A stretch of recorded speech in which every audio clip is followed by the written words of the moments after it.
Exercise 9.3 topic है hyperbola और question number 1 है in each case sketch the hyperbola represented by the equation indicated the centre. हमें इसका centre बताना है, ठीक है, और हमें इसका वर्टाइसिस बताना है, इसका फोसी यानी फोकाई भी कह लें इसको, और इक्वेशन ऑफ अजेम्पटस। ये हमें चार चीज़ें हमसे क्वेश्चन में रिक्वायर्ड की गई हैं कि हमें इन चार चीज़ों को इंडिकेट करना होगा, ठीक है, या इनको फाइंड करना है। अब हमारे पास जो गिवन इक्वेशन है, पहले तो यहाँ एक गलती जो स्टूडेंट्स बार बार करते हैं वो ये कि इसको एलिप्स की तरह कंसीडर करते हैं। अब आपने यहाँ एलिप्स के कॉन्सेप्ट को कुछ देर के लिए साइड पे रखें और एक बात को बहुत तवज्जो से सुन लें कि यहाँ पर आपके पास जो गिवन इक्वेशन है इन पार्ट ए, इसमें आपने कि ये किस एक्सिस के अलोंग है, इसमें इसको डिनोमिनेटर के रिस्पेक्ट से चेक नहीं करना। यहाँ आपके पास एक्स एक्सिस पॉजिटिव है, ठीक है, इट मीन्स कि ये हॉरिजॉन्टल केस है, यानी जो गिवन इक्वेशन है वो आपके पास, आप इसको जब स्टार्ट करेंगे तो आप पहले ये बताएंगे कि it is a horizontal hyperbola, ठीक है, यानी एक चीज़ तो ये क्लियर कर लेंगे आप यहाँ पर कि ये हॉरिजॉन्टल है। इसमें डिनोमिनेटर को ए और बी को कि जी जिसका डिनोमिनेटर ग्रेटर है वो ए होगा, ऐसा नहीं है, ठीक है। It is a horizontal hyperbola. इसकी दूसरा पॉइंट आपके पास ये बन जाता है कि यानी ट्रांसफर जो एक्सिस है, ट्रांसफर एक्सिस अलोंग जो है वो एक्स एक्सिस है, ठीक है। इसको मेजर एक्सिस को यहाँ पर ट्रांसफर एक्सिस कहा जाता है, यानी एक्स एक्सिस। जब ये दो पॉइंट्स आपको क्लियर हो जाएं तो आप इसकी जर्नल इक्वेशन लिखें, ठीक है। जर्नल इक्वेशन आपके पास क्या है, X square upon A square minus Y square upon B square equal to 1, ठीक है। ये भी चीज़ क्लियर हो गई। अब आपके पास जब आप by comparison of both equations तो we can write as a square equal to 4 and b square equal to 9, ठीक है। यहाँ ए और बी के छोटे बड़े होने से कोई फ़र्क नहीं पड़ेगा, इसलिए इसको उस तरह कंसीडर नहीं करना। अब आप स्क्वायर रूट लेंगे तो ए की वैल्यू आपके पास आ जाएगी +-2 एंड स्क्वायर रूट के बाद बी की वैल्यू आ जाएगी +-3, ठीक है। जब ए और बी की वैल्यूज़ आ जाएं तो हमें सी को फाइंड आउट करना होता है। इसके लिए हम एक रिलेशन पढ़ चुके हैं कि c square equal to a square plus b square. अब यहाँ पर आपके पास ए स्क्वायर की वैल्यू है 4 और बी स्क्वायर की वैल्यू है 9, तो सी स्क्वायर आपके पास आ जाएगा 13। After taking square root on both side तो हम c को लिख सकते हैं ±√13। अब आपके पास a, b और c तीनों की वैल्यूज़ कंप्लीट हैं, ठीक है। जब ये वैल्यूज़ कंप्लीट हों तो फिर हम अपने सारे पॉइंट्स 1 बाय 1 जो एलिमेंट्स हैं उनको लिख सकते हैं, ठीक है। तो वो एलिमेंट्स हमारे पास किस तरह आ जाएंगे, अब आप एलिमेंट्स की भी लिस्ट आउट कर सकते हैं कि एलिमेंट्स हमारे पास कौन कौन से हैं। नंबर 1 पे हम सेंटर को डिफाइन कर देंगे कि जी सेंटर इसका क्या बन रहा है, ठीक है। नंबर 2 पे आप इसका वर्टाइसिस को एक्सप्लेन कर सकते हैं, ये इसके वर्टाइसिस आ गए। नंबर 3 पे देखें अभी आपसे को वर्टाइसिस नहीं पूछा तो आप को वर्टाइसिस को भी एक्सप्लेन कर सकते हैं, को वर्टाइसिस, ठीक है। इसके बाद आपके पास नंबर 4 पे इसका फोसाए या फोकाए या फोकस, ठीक है, किसी भी तरह इसको रीड आउट कर लीजिए। ये आप फोकाए इसके बता देंगे। अच्छा, फोकाए के बाद आपके पास जो है वो और भी चीज़ें बताई जा सकती हैं, लाइक हम फोकाए के बाद इसका डायरेक्ट्रिक्स की इक्वेशन बता सकते हैं कि डायरेक्ट्रिक्स इसकी कैसे फाइंड आउट होगी, ठीक है। डायरेक्ट्रिक्स के बाद आप इसमें इसकी इसेंट्रिसिटी को एक्सप्लेन कर सकते हैं। ये चीज़ आपसे नहीं पूछी हुई, कुछ एलिमेंट्स में आपको एक्स्ट्रा बता रहा हूँ ताकि आपका कॉन्सेप्ट बेहतर हो जाए। इसेंट्रिसिटी के बाद आप इसमें, ठीक है, नंबर 7 पे इसका लेटस रेक्टम बता सकते हैं। लेटेस्ट रेक्टम को भी आप यहाँ पर फाइंड आउट कर सकते हैं, ठीक है। एट दी एंड आपको जो है वो इक्वेशंस भी बतानी है कि इक्वेशन ऑफ अजेम्पटस जो है वो क्या है। इक्वेशन ऑफ अजेम्पटस ये आपके पास एलिमेंट्स हैं, देन इसके बाद अब हम इसको स्केच भी कर सकते हैं, ठीक है। तो वन बाय वन जब हम इसको डिफाइन करते हैं तो यहाँ देखिए कि अगर हम इक्वेशन को देखते हैं तो अकॉर्डिंग टू इक्वेशन जो इसका सेंटर है जिसको हम h, k से रिप्रेजेंट करते हैं वो 0, 0 है, ठीक है। अच्छा, वर्टाइसेस के पॉइंट आपके पास क्योंकि ये हॉरिजॉन्टल है तो प्लस माइनस a, 0 है, तो a की वैल्यू आपके पास जो है वो क्या बन रही है, ठीक है। a हमारे पास 2 है तो प्लस माइनस 2, 0 इसके वर्टाइसेस हो गए। को वर्टाइसेस जो हैं वो इसके 0, प्लस माइनस b होंगे, यानी ओपोजिट साइड पर होते हैं। ओपोजिट साइड किसके होंगे, वर्टाइसेस की ओपोजिट साइड। अगर वर्टाइसेस x एक्सिस पे आ रहा है तो को वर्टाइसेस y एक्सिस पे बनेंगे, ठीक है। तो यहाँ आपके पास जो है वो 0, प्लस माइनस 3 जो है वो इसके को वर्टाइसेस हो गए। वर्टाइसेस हम किसको कहते हैं, and point of transfer axis, यानी यहाँ आप अपने पास नोट भी कर सकते हैं कि ये आपके पास end points of transfer axis की बात हो रही है, ठीक है, ट्रांसफर एक्सिस। और जो को वर्टाइसेस हैं ये कहलाते हैं आपके पास end points of conjugate axis, ठीक है। तो ये दोनों नेम ये भी आपको याद होने चाहिए, इस तरह भी पूछा जा सकता है क्वेश्चन। अच्छा, फोकाई के पॉइंट जो हैं वो डिपेंड करते हैं सी पर, तो ये आ जाएंगे प्लस माइनस c, 0। तो c की वैल्यू हमारे पास थी √13, तो प्लस माइनस √13, 0, ठीक है। अच्छा, डायरेक्ट्रिक्स की जो इक्वेशन है वो मैं आपको पहले भी बता चुका हूँ कि वो सेम रहती है। तो प्लस माइनस a/e से भी इसको फाइंड आउट किया जा सकता है, और इसके अलावा भी मैंने आपको एक फार्मूला बताया था इसका, तो x इक्वल टू हम अब अगर हम e की वैल्यू पुट कर दें ना c/a, तो ये हो जाती है a²/c, ठीक है। ये भी डायरेक्ट्रिक्स के लिए फार्मूला होता है, ठीक है। तो अब आपके पास a² की नहीं, आपके पास देखें अगर हम इस फार्मूले से फाइंड आउट करते हैं तो a की वैल्यू है प्लस माइनस 2 यानी 2 का स्क्वायर, और c है √13 और प्लस माइनस 7 यूज़ कर लीजिए, तो ये आपके पास डायरेक्ट्रिक्स की इक्वेशन आ जाएगी प्लस माइनस 4/√13, ठीक है। इसेंट्रिसिटी का फार्मूला हम डिस्कस कर चुके हैं, c/a, और c की वैल्यू है √13 और a की वैल्यू है 2। इसेंट्रिसिटी पॉजिटिव रखी जाती है इसलिए प्लस माइनस के साइन यूज़ नहीं करते यहाँ पर, ठीक है। और ये ग्रेटर देन 1 होगी फॉर हाइपरबोला। और लेटेस्ट रेक्टम के लिए आपको फार्मूला बताया था कि 2b² इसका फार्मूला है, तो 2 एज इट इज़, और b आपके पास 3 का स्क्वायर है और a है 2, तो 2 से 2 कैंसिल, तो 3² आ जाएगा 9, तो लेटेस्ट रेक्टम की लेंथ आ जाएगी 9। अब इक्वेशन ऑफ अजेम्पटस आपके पास आ जाएगी, क्योंकि हॉरिजॉन्टल केस है, तो इक्वेशन ऑफ अजेम्पटस आपके पास है y equal to plus minus b/ax, ठीक है। तो यहाँ से y equal to plus minus b की वैल्यू आपके पास है 3 और a की वैल्यू है 2 और x एज इट इज़, ठीक है। तो ये मैंने इसके 8 एलिमेंट्स जो हैं, जो मैक्सिमम एलिमेंट्स पूछे जाते हैं वो आपको बता दिए। अब ये हॉरिजॉन्टल का केस है और हमने इसको स्केच करना है अगर, ठीक है। स्केच में आपको बहुत ज़्यादा परफेक्ट चीज़ें बनाने की नीड नहीं होती। अब देखें, ये हमारे पास ट्रांसफ़र एक्सिस हमने बना लिया और ये कॉन्जुगेट एक्सिस भी बना लिया, ठीक है जी।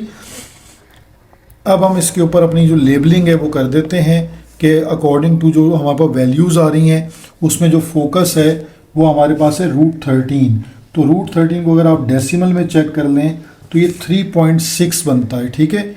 यानी अगर हम ये 0 रख लें, यहाँ 1 रख लें, ये 2 है और ये 3 है और ये 4, ठीक है, इस तरह, ताकि थोड़ी सी लेबलिंग में आपको अंदाज़ा आसानी से बन जाएगा कि आपको फोकस कहाँ बनाने। 3.6 का मतलब है कि आपके पास ये फोकस का पॉइंट अराउंड यहाँ कहीं बन रहा होगा, ठीक है।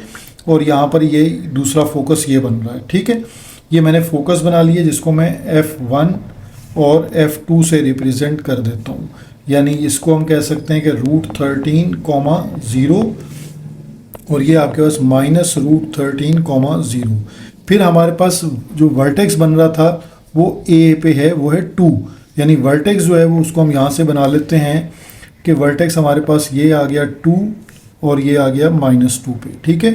तो ये आ गया 2, 0 जिसको हम A1 से रिप्रेजेंट करते हैं और ये -2, 0 जिसको हम A2 से रिप्रेजेंट करते हैं, ठीक है। ये वर्टेक्स भी आ गया। अगर आपको जो इसके कोवर्टाइसेस को लेबल करना है तो कोवर्टाइसेस के लिए हम यहाँ पर, अब हमारे पास 3 था तो हम इसको इस तरह लेबल कर लेते हैं 1, 2 और 3। इसी तरह -1, -2 और -3, ठीक है। तो 3 पे बन रहा है, ये इसको हम B से रिप्रेजेंट करते हैं, B1 ये आपके पास है 0, 3 और जो B2 बन जाएगा आपके पास वो आ जाएगा 0, -3, ठीक है। तो अगर आप इसको लेबल कर लें, ठीक है, वो लेबल आपके पास ऐसे बन जाएगा, ये वर्टेक्स से ऐसे, ये हाइपरबोला की इसको ब्रांचेस कहते हैं, ठीक है।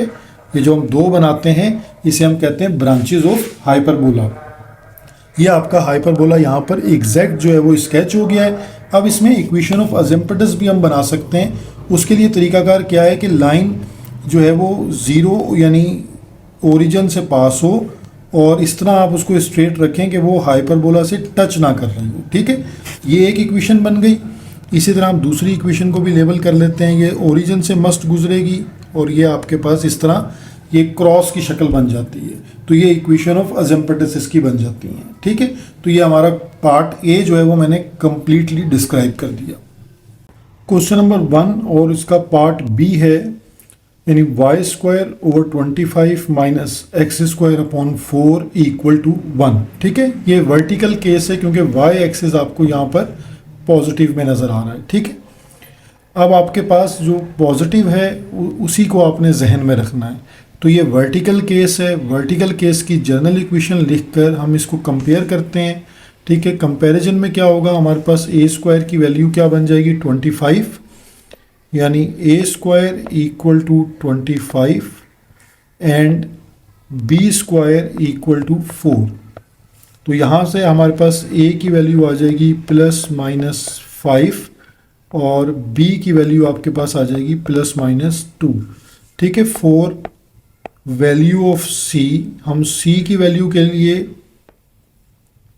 एक रिलेशन हमने याद कर लिया है, उसी को यूज़ करेंगे, c² = a² + b², ठीक है। तो इसके अकॉर्डिंगली c² a² की वैल्यू है आपके पास 25 और b² है 4। तो now c² = 29। After taking square root the value of c is √29 ± √29।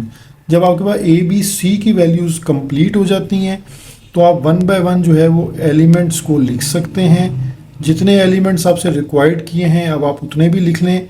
और मैंने प्रैक्टिस के लिए पार्ट 1 में इसके एक्स्ट्रा एलिमेंट्स भी आपको समझा दिए हैं कि कैसे फाइंड आउट होंगे। लेकिन सबसे पहले हमारे पास जो एलिमेंट है वो है इसका सेंटर। तो सेंटर इस इक्वेशन के अकॉर्डिंगली जो h, k से रिप्रेजेंट होता है वो 0, 0 है। इसी तरह नंबर 2 पे हमारे पास इसका वर्टाइसेस हैं। वर्टाइसेस का मतलब है and points of transfer axis, तो वो हमारे पास रिप्रेजेंट किए जाते हैं। अब यहाँ पर देखें ये हो जाएगा 0, ±a क्योंकि वर्टिकल केस है। तो यहाँ पर 0, ±a की वैल्यू है 5। तो ये हमारे पास वर्टाइसेस आ गए। अगर को वर्टाइसेस निकालेंगे तो वो ±b, 0 हो जाएंगे। इसी तरह थर्ड पॉइंट हमारे पास है फोकाई के लिए कि हमें इसका फोकस फाइंड आउट करना है। तो वर्टिकल केस है तो 0, ±c हो जाएगा। तो यहाँ पर 0, ±√29 ये हमारे पास इसका फोकस बन जाएगा। अच्छा, फोकस के बाद हम हमारे पास जो है वो डायरेक्टली बस हमें इक्वेशन ऑफ अजेम्पटस बतानी है। तो इक्वेशन ऑफ अजेम्पटस इसके लिए हम लिख लेते हैं इक्वेशन ऑफ, ठीक है, अजेम्पटस। तो ये इक्वेशन हमारे पास इसके फार्मूले में मैंने आपको क्या बताया था कि ये हमेशा y = x ही रहता है। बस यहाँ प्लस माइनस में आपको जो फ्रैक्शन है उसको चेंज कर देना है। तो अब वो फ्रैक्शन हमारे पास क्या हो जाएगी, ए अपॉन बी, ठीक है। तो ये हमारे पास सिर्फ चेंज आता है इक्वेशन के अंदर। तो यहाँ इक्वेशन में आपके पास ए की वैल्यू 5 है और बी की जो वैल्यू है वो हमारे पास थी 2, तो ये आ जाएगा 5 अपॉन 2x, ठीक है। ये इक्वेशन ऑफ अजेम्पटस भी यहाँ पर आपके पास आ गई। अब आपके पास जो है इसको स्केच करने का सिर्फ एक काम रह जाता है और ये वर्टिकल केस है। तो अगेन हम इसमें इस तरह दो एक्सिस को ड्रॉ कर लेते हैं और आपने क्योंकि जस्ट स्केच करना है तो आप वैल्यूज़ को लेबल भी कर सकते हैं, ज़्यादा उसके पॉइंट्स को एक्यूरेसी की हमें नीड नहीं होगी। अब देखें जो हमारे पास वर्टेक्स का पॉइंट है, सबसे पहले ये सेंटर आ गया 0,0, ठीक है। ये हमारे पास सेंटर है इसका। अब सेंटर के बाद जो ए की वैल्यू है वो वर्टेक्स की वैल्यू होती है और ए की वैल्यू है 5। तो इसका मतलब ये हुआ कि हम यहाँ पे वर्टेक्स को ड्रॉ कर लेते हैं कि यहाँ कहीं वर्टेक्स आ रहा होगा। तो ये हमारे पास था वर्टेक्स A1 जो था वो 0,5। इसी तरह यहाँ हमारे पास A2 वर्टेक्स आ जाएगा 0,-5। इसी तरह जो फोकस है वो वर्टेक्स के बाद बनता है। तो आपके पास √29 को अगर आप चेक कर लें डेसिमल में तो ये 5.3 यानी कि वर्टेक्स से देखें थोड़ा सा आगे बन रहा है। तो यहाँ कहीं हमारे पास वर्टेक्स यानी फोकस आ जाएगा जिसको हम F1 से रिप्रेजेंट कर देंगे। तो ये हमारे पास आ रहा था 0,√29। इसी तरह यहाँ पर हमारे पास फोकस 2 आ जाएगा F2, ये आ जाएगा 0,-√29। अब आपके पास जो है इसको हम ड्रॉ कर लेते हैं, ठीक है। अब ड्रॉ में ये देखें ये हमारे पास वर्टेक्स से गुजरेगा, ये इस तरह, ये एक ब्रांच हमारे पास आ गई और ये हमारे पास इसकी दूसरी ब्रांच आ गई, ठीक है। और इसी तरह आप इसकी इक्वेशन ऑफ अजेम्पटस भी बना सकते हैं कि ओरिजिन से गुजरेगी लाइन और आगे ऐसे स्ट्रेट रहेगी। इसी तरह दूसरी लाइन भी आप बना सकते हैं। ये आपके पास इक्वेशन ऑफ अजेम्पटस बन गई। तो ये आपने एक रफ स्केच से ज़रा आपका सिर्फ कॉन्सेप्ट बिल्ट होगा इससे कि चीज़ें जो हैं वो कैसे लेबल की जाती हैं, ठीक है। तो ये इसका पार्ट बी भी कंप्लीट हो गया। तो देखिए क्वेश्चन नंबर 1 का पार्ट सी अब हम डिस्कस करते हैं। यहाँ आपको कुछ और कॉन्सेप्ट सीखने को मिलेगा कि अब देखिए हमारे पास जो है वो जो गिवन हाइपरबोला है, हम इसके बारे में कुछ बातें नोट कर लेते हैं कि गिवन हाइपरबोला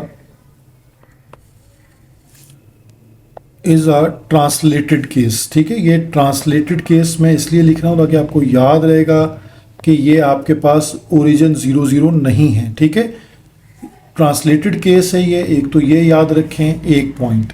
उसके बाद हाइपरबोला, जो गिवन हाइपरबोला है ये किस एक्सिस के अलोंग है गिवन। अब आप खुद इसको नोट करें जहन में पहले कि गिवन हाइपरबोला जो है इज़ अ हॉरिजॉन्टल केस, ये आपके पास हॉरिजॉन्टल केस है, ठीक है। ये वाली बात भी आप जहन में रखें। जब ये दो, पहले आपने हमेशा क्वेश्चन को एनालाइज इसी तरह करना है कि ये ट्रांसलेटेड है या नहीं है, ओरिजिन 0,0 है या नहीं है, ये हॉरिजॉन्टल है या वर्टिकल है। जब ये आंसर आप पक्के डिसाइड कर लें, अब आप इसकी जर्नल इक्वेशन की तरफ जाएंगे कि इसकी जो जर्नल इक्वेशन है वो है x minus H whole square divided by A square minus Y minus K का whole square divided by B square equal to 1। अब इन दोनों का देखें जो कंपैरिजन है वो किस तरह हो रहा है आपके पास कि -2 और ये माइनस एच और -2, फिर माइनस के और -3, ठीक है। ए स्क्वायर इक्वल टू 9 और बी स्क्वायर इक्वल टू 16। ये कंपैरिजन का जो तरीका है, कौन सी वैल्यू आपने किसके साथ कंपेयर करनी है, ठीक है। तो अब आपके पास यहाँ पर देखें सबसे पहले ए स्क्वायर आ जाएगा, ए स्क्वायर इक्वल टू 9। तो आपके पास ए की जो वैल्यू है वो क्या बन जाएगी, ए की वैल्यू आपके पास बन जाएगी +-3। ये एक वैल्यू आपने निकाल ली। उसके बाद आपके पास बी स्क्वायर आ जाएगा इक्वल टू 16। तो यहाँ से आपके पास b की वैल्यू आ जाएगी +-4। अब उसके बाद माइनस एच यानी इक्वल टू -2 है, तो यानी h इक्वल टू 2 आ जाएगा। ये आपके पास एक केस आ गया। इसके बाद आपके पास माइनस के इक्वल टू -3 है, तो माइनस माइनस कट जाएंगे, तो k इक्वल टू 3 यानी h और k भी आ गया। यानी इसका मतलब है कि यहाँ सेंटर हमारे पास पहले आ गया है। अब हम इसमें पहले c निकाल लेंगे, c के बाद हम अपने फर्दर एलिमेंट्स का आंसर करेंगे, यानी वैल्यू ऑफ c, यानी जिससे हमें फोकस मिल जाता है। तो c square equal to a square plus b square, then a square equal to 9 plus b square equal to 16, 9 plus 16 is 25, यानी c square equal to 25 after taking square root, तो ये आ जाएगा ±5। ये सारी वैल्यूज़ हैं जो आपको मिल गई हैं। आपको ये पता है कि ये हॉरिजॉन्टल केस है। अब आप वन बाय वन जो आंसर्स हैं वो करते जाएं, यानी इसके जो एलिमेंट्स हैं उन एलिमेंट्स में सबसे पहले सेंटर की बात होगी। तो सेंटर जिसको आप h, k से रिप्रेजेंट करते हैं उसको लिख लें, तो वो आपके पास आ जाएगा 2, 3। ये पहला आंसर आपका आ गया, ठीक है। नंबर 2, अब हमारे पास होते हैं वर्टाइसेस, यानी वर्टाइसेस का मतलब है हम इसमें ट्रांसफर एक्सिस के एंड पॉइंट, यानी वर्टाइसेस लिख लीजिए या इसको and points of transverse axis, ठीक है। अब मैंने दोनों बातें आपको दोबारा लिख के दिखा दी हैं। अब इसमें देखें, अगर ये आपके पास हॉरिजॉन्टल केस है तो वर्टाइसेस को क्या होना चाहिए था आपके पास, यानी a1 a2 जो वर्टाइसेस हैं आपके पास वो बनने चाहिए थे ±a, 0। जब आपके पास ओरिजिन क्या था, यानी h, k जो है वो क्या होता है 0, 0। अब ये 0, 0 नहीं है, तो अब आपने क्या करना है इसको लिखते वक्त, अब ये आपके पास आ जाएगा h ±a,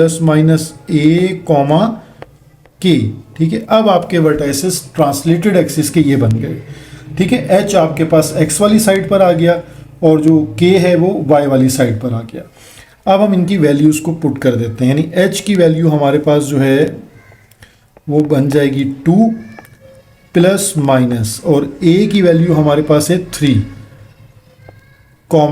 k की वैल्यू है 3। अब आप इनको अलग अलग करके सिंप्लीफाई कर सकते हैं, यानी a1 आपके पास आ जाएगा 2 + 3, 3, और a2 जो है वो आपके पास आ जाएगा 2 - 3, 3।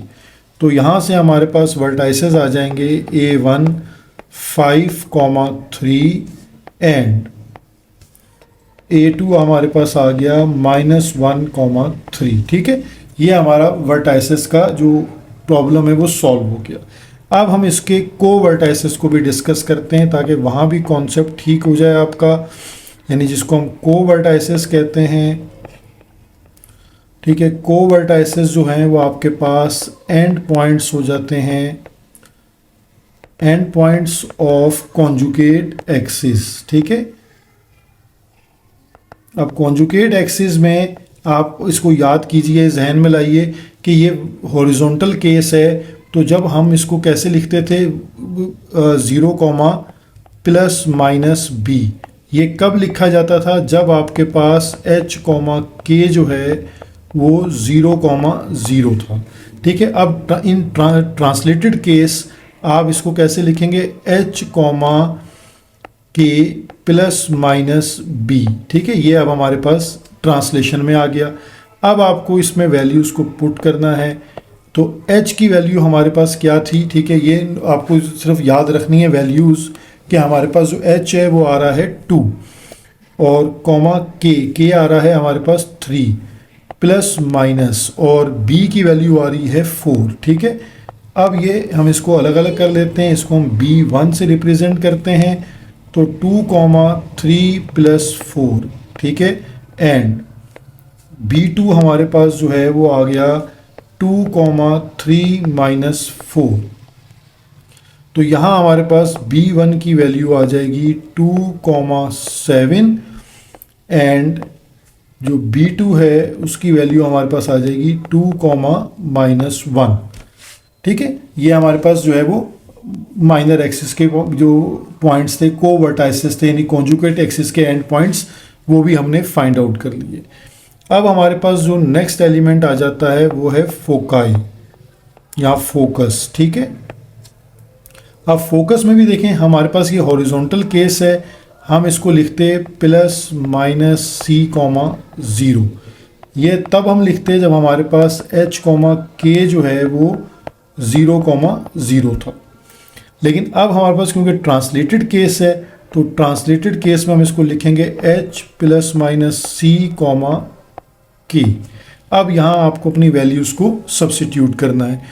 तो यहाँ हमारे पास h की वैल्यू है 2, ठीक है, प्लस माइनस, और जो c की वैल्यू निकली है वो है 5, कॉमा, और k की वैल्यू है हमारे पास 3, ठीक है। तो ये f1 और f2 के पॉइंट्स हमारे पास बन जाएंगे। f1 हमारे पास है 2 प्लस 5 कॉमा 3। इसी तरह हमारे पास f2 का पॉइंट बन जाएगा 2 माइनस 5 कॉमा 3। तो ये आपके पास f1 जो है वो 2 प्लस 5 हो गया 7 कॉमा 3, और इसी तरह f2 जो है वो आपके पास 2 माइनस 5 यानी माइनस 3 कॉमा 3। ये हमारे पास फोकस के पॉइंट्स भी आ गए, ठीक है। यानी हमने सेंटर निकाल लिया, वर्टाइसिस दोनों तरह के निकाल लिए, फोकस निकाल लिया। अब हमारे पास इक्वेशन ऑफ अजेम्पटस है, ठीक है। अच्छा, बाकी जो चीज़ें ना डायरेक्ट्रिक्स है, अगर हम उसको भी बात कर लेते हैं, क्योंकि डायरेक्ट्रिक्स पे भी थोड़ा सा चेंज आता है, तो हम पहले इसको 5 में डायरेक्ट्रिक्स को डिस्कस कर लेते हैं, ठीक है। डायरेक्ट्रिक्स में चेंज क्या आता है, अगर ये डायरेक्ट्रिक्स की इक्वेशन आप यूज़ करें, ठीक है। अब हमारे पास ये अलॉन्ग एक्स एक्सिस है, तो हमें ये यूज़ करनी है, x equal to plus minus a upon e, ठीक है। यहाँ इसका एक फार्मूला मैं बार बार आपको बता रहा हूँ, प्लस माइनस ई की जगह जब हम c अपॉन ए पुट करते हैं तो ये a स्क्वायर अपॉन सी, क्योंकि इस फार्मूले के लिए हमें इसेंट्रिसिटी निकालनी पड़ती है और इस फार्मूले में हमें इसेंट्रिसिटी की ज़रूरत नहीं होती।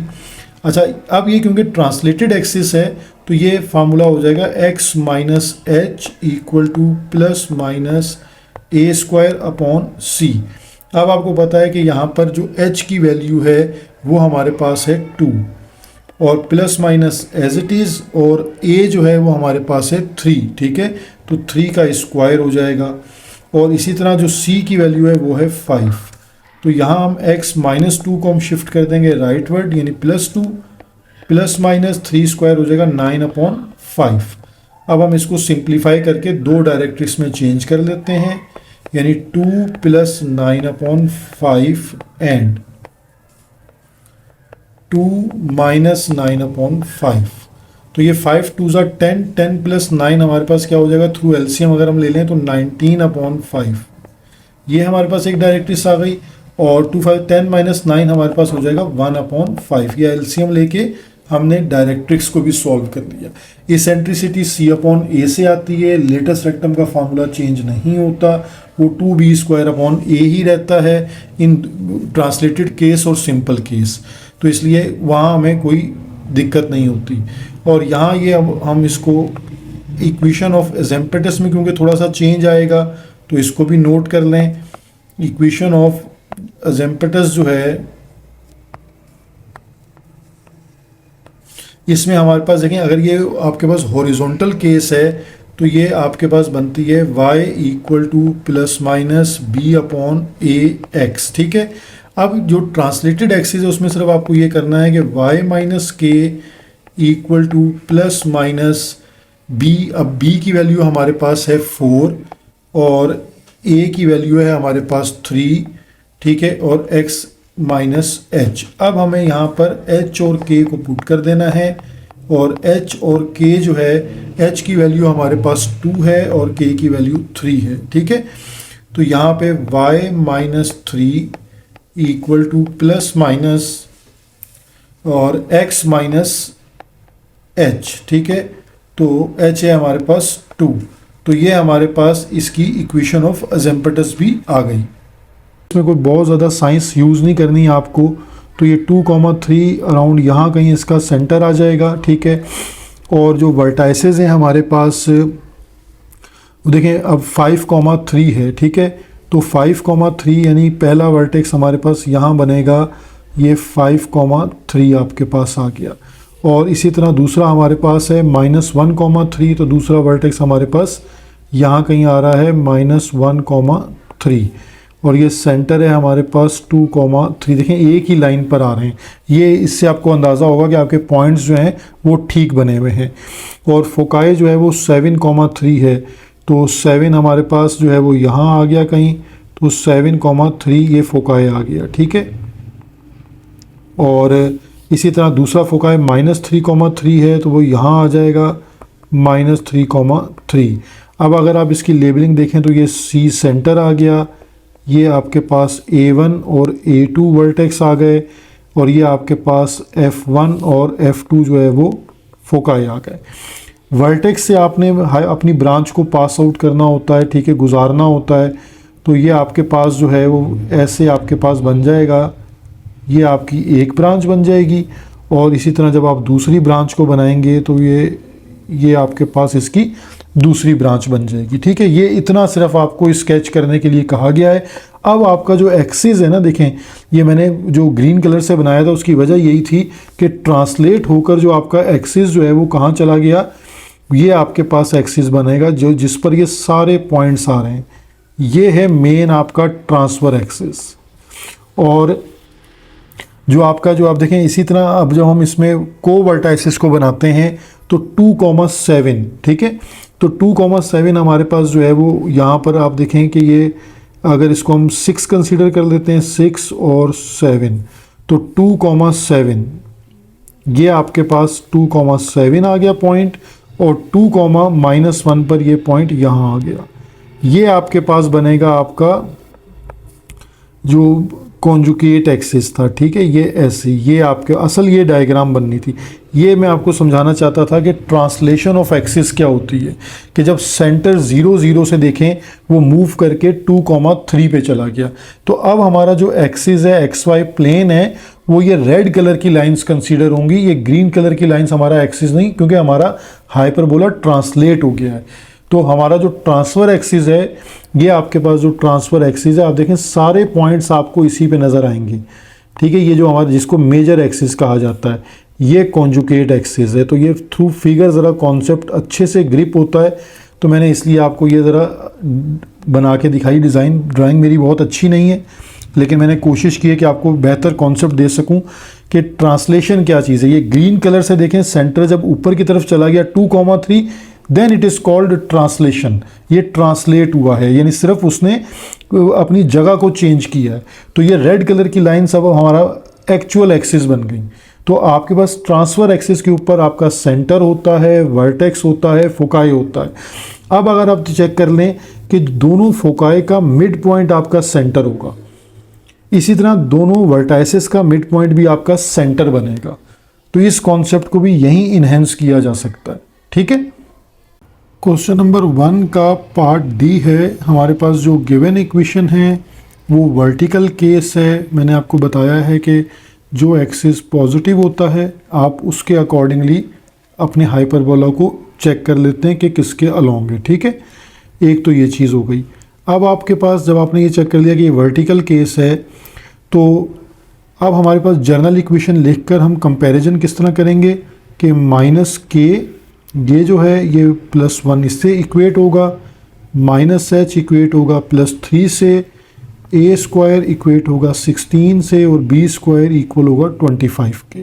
तो ये आपने 4 चीज़ों को सिर्फ जहन में रखना है, ठीक है। तो जब हम इन दोनों इक्वेशंस को, इक्वेशन नंबर 1 और 2 अगर हम इसको बात कर लें, ये इक्वेशन नंबर 1 और ये 2 है, तो फ्रॉम इक्वेशन नंबर 1 और 2, ठीक है, इन दोनों इक्वेशंस को, तो सबसे पहले हम a² की बात करते हैं। a² equal to 16, then a equal to ±4, फिर हमारे पास b² इक्वल टू आ जाएगा 25, देन b इक्वल टू ±5, फिर हमारे पास -k इक्वल होगा +1 के, तो देन k इक्वल टू -1, फिर हमारे पास h equal to -h equal to +3, तो देन h इक्वल टू -3, ठीक है। ये चारों वैल्यूज़ हमारे पास आ गई। अब हमें सिर्फ c की वैल्यू रिक्वायर्ड है, ठीक है। तो जब c की वैल्यू आपको रिक्वायर्ड है तो c square equal to a square plus b square, then a square हमारे पास है 16 और b स्क्वायर है 25, तो ये इक्वल हो जाता है 41 के, ठीक है। तो हम लिख सकते हैं कि c square equal to 41 after taking square root, तो c plus minus under root 41। इसको यहाँ आपको डेसिमल में ले जाने की ज़रूरत नहीं है, इसको इसी तरह लिखा रहने दें, ठीक है। अब जब हमारे पास सारी वैल्यूज़ आ गई हैं तो हमारे पास जो सबसे पहली बात पूछी थी वो है सेंटर, यानी अब हम एलिमेंट्स को डिस्कस कर रहे हैं।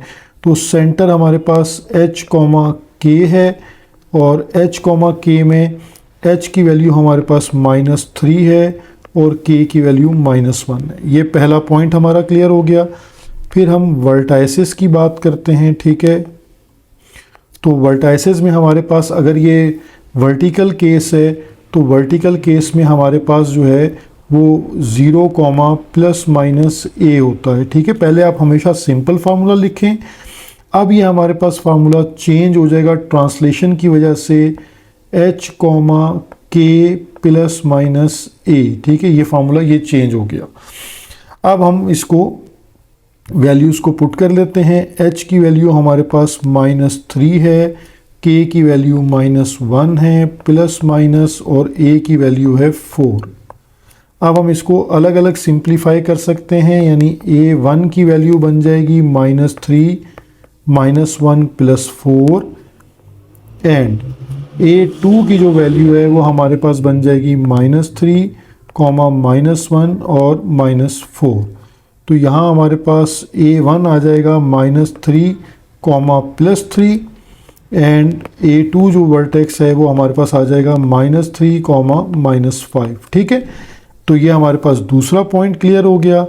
फिर हमें फोकाई की बात पूछी गई थी, तो हम फोकाई बता देते हैं कि वर्टिकल के लिए वो 0, प्लस माइनस c होना चाहिए, लेकिन क्योंकि ट्रांसलेटेड है तो वो आपके पास h, k plus minus c। तो h की वैल्यू हमारे पास -3 है और k की वैल्यू -1 है, प्लस माइनस अंडर रूट 41 है c। तो इसको भी हम अलग अलग करके लिख सकते हैं कि जी f1 हमारे पास -3, -1 प्लस रूट 41। इसी तरह f2 की जो वैल्यू है वो -3, -1 माइनस रूट 41, ठीक है। ये दोनों f1 f2 की वैल्यूज़ आ गई।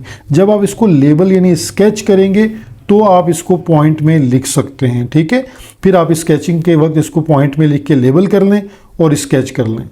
अच्छा, इसी तरह अब आपके पास जो फोर्थ पॉइंट है वो है इक्वेशन ऑफ अजेम्पटस, वो पूछा गया था, ठीक है।